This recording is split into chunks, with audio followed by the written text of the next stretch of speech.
नेपाल में बचे बवाल के बीच वहां के पूर्व प्रधानमंत्री केपी शर्मा ओली नेपाल की सेना के कैंप में चले गए। उन पर और उनकी कैबिनेट के मंत्रियों पर जान का खतरा मंडराता देख सेना ने उन्हें नेपाल के शिवपुरी में एक कैंप में रखने का फैसला लिया। वहां से केपी शर्मा ओली ने नेपाल की जनता के नाम एक चिट्ठी लिखी। इस चिट्ठी में उन्होंने नेपाल में हुए जेन ज़ी आंदोलन को अपने खिलाफ साजिश बताया। साथ ही उन्होंने एक बार फिर लिपुलेख और भगवान राम के जन्मस्थल के मुद्दे पर विवादास्पद बयान दिया।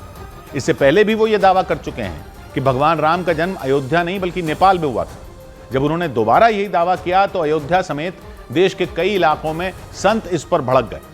केपी शर्मा ओली ने आरोप लगाया कि राम जन्मभूमि और लिपुलेख जैसे मुद्दों पर अपनी बात रखने की वजह से ही उनकी सरकार गिराने की साजिश रची गई।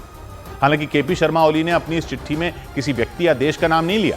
उन्होंने ये चिट्ठी नेपाल के प्रदर्शनकारियों के नाम लिखी। इसी चिट्ठी में उन्होंने ये भी साफ कर दिया कि वो नेपाल छोड़कर किसी और देश में नहीं गए हैं। उनके इस्तीफे के बाद ये खबरें आई थीं कि वो नेपाल छोड़कर किसी दूसरे देश के लिए निकल गए। हालांकि केपी शर्मा ओली ने खुद ही इस बात को नकार दिया। उन्होंने जानकारी दी कि वो और उनकी कैबिनेट के मंत्री नेपाल की सेना के कैंप में मौजूद हैं और सुरक्षित हैं। लेकिन इसी चिट्ठी में उन्होंने ये आशंका भी जताई कि नेपाल में इतना बड़ा आंदोलन यूं ही नहीं खड़ा हो गया, बल्कि इसके पीछे गहरी साजिश थी। उन्होंने नेपाल के युवाओं से ये अपील भी की कि वो उनके खिलाफ साजिश रचने वालों के लिए मोहरा न बने।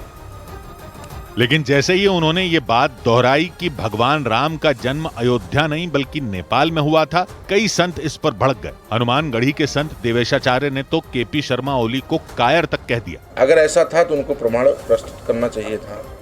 ये कुंठित विचारधारा के कायर हैं।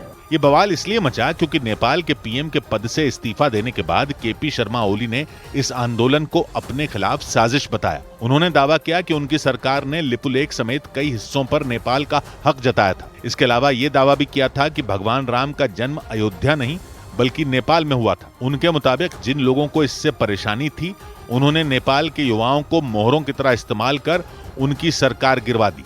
इस आंदोलन के दौरान प्रदर्शनकारियों ने केपी शर्मा ओली के बंगले को फूंक दिया था। जो ये आलीशान बंगला देख रहे हैं, दरअसल ये बंगला यहाँ के जो तत्कालीन प्रधानमंत्री थे केपी शर्मा ओली, उनका है।